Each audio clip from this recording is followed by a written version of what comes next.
রহমান হলের সাহিত্য প্রকাশনা বিষয়ক সম্পাদক, জুলাই আগস্টে সম্মুখ যোদ্ধা, ঢাকার রাজপথে লড়াকু সৈনিক শাহরিয়ার আলম শাম্মুকে ঢাকা ক্যাম্পাস এলাকায় নির্মমভাবে খুনিরা হত্যা করেছে।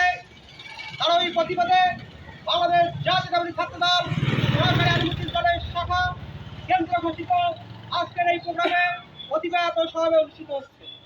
আজকের এই প্রতিবাদ ও সমাবেশে আমরা কলেজ ক্যাম্পাস প্রদক্ষিণ করে একটি মিছিল নিয়ে আমরা কলেজ মেইন ফটকে উপস্থিত হয়েছি।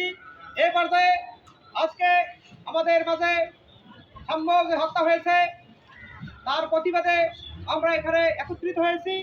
এ পর্যায়ে আমাদের সামনে সভাপতি বক্তব্য রাখবেন বাংলাদেশ জাতীয়তাবাদী ছাত্রদল সরকারি আলিমুদ্দিন কলেজ শাখার বিপ্লবী সদস্য সচিব, রাজপথে লড়াকু সৈনিক জনাব রাজীব হোসেন ভাই।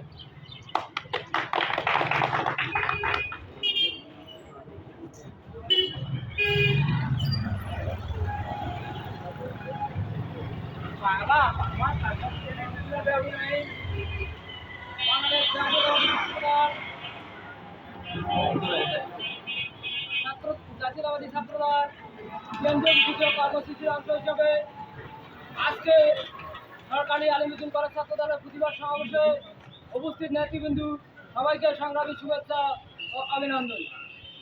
সংগ্রামী নেতৃবৃন্দ, আপনারা জানেন গত কয়েকদিন আগে ঢাকা বিশ্ববিদ্যালয়ের স্যার এএফ রহমান হলের সাহিত্য প্রকাশনা বিষয়ক সম্পাদক শাহরিয়ার আলম শাম্মুকে খুনি সন্ত্রাসীরা নৃশংসভাবে হত্যা করেছে।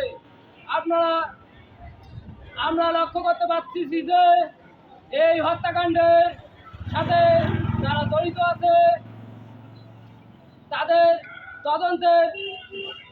তাদের বিরুদ্ধে প্রশাসনের তদন্তের গাফিলতি লক্ষ্য করতে পারছি। তার তীব্র নিন্দা ও প্রতিবাদ জানাই। সংগ্রামী নেতৃবৃন্দ, আপনারা জানেন যে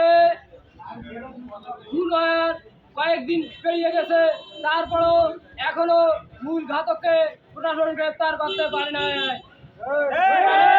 সংগ্রামী নেতৃবৃন্দ, অবিলম্বে আজকের এই সমাবেশ থেকে বলতে চাই যে মূল ঘাতক সহ হত্যাকাণ্ডের সাথে জড়িত সকলকে অতি দ্রুত গ্রেপ্তার করে সুষ্ঠু তদন্তের মাধ্যমে বিচারের আওতায় নিয়ে আসার দাবি জানাচ্ছি। বাংলাদেশ জাতীয়তাবাদী ছাত্রদল যখন সারা বাংলাদেশে সকল ক্যাম্পাসে নিরাপদ ক্যাম্পাসের দাবিতে কাজ করে যাচ্ছে, তখন আমরা কি লক্ষ্য করতে পারতেছি? আমরা লক্ষ্য করতেছি বিভিন্ন ক্যাম্পাসে খুন হচ্ছে, হামলার শিকার হচ্ছে। আজকের এই সমাবেশ থেকে আমি সকল বিশ্ববিদ্যালয় সহ সকল কলেজ প্রশাসনকে বলতে চাই যে আপনারা অতি দ্রুত এই কলেজে বিভিন্ন ইফতিজার সন্ত্রাসী কার্যক্রম পরিচালনা যারা করতে চাচ্ছে তাদেরকে খুঁজে বের করে অতি দ্রুত তাদের বিরুদ্ধে কার্যকরী পদক্ষেপ গ্রহণ করে সাধারণ শিক্ষার্থীদেরকে নিরাপদ ক্যাম্পাস উপহার দিবেন, এই আশাবাদ ব্যক্ত রেখে আমি আমার বক্তব্য শেষ করছি। সবাইকে ধন্যবাদ। বাংলাদেশ জিন্দাবাদ, শহীদ জিয়া অমর, খালেদা জিয়া জিন্দাবাদ, তারুণ্যের অহংকার তারেক রহমান জিন্দাবাদ, আমাদের সকলের অভিভাবক অধ্যক্ষ আসাদুল্লাহ দুলুভাই জিন্দাবাদ, আমাদের সকলের নয়নমণি হাতিবান্ধা পাটগ্রাম 1 আসনের নমিনি ব্যারিস্টার হাসান নাজিব প্রধান জিন্দাবাদ। সারা বাংলাদেশের কোন নেত্রী আছে? আগামী সরকার কোন নেত্রী আছে?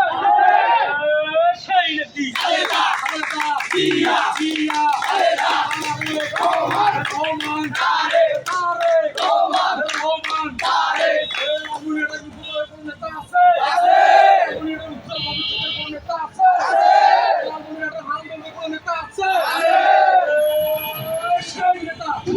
Blue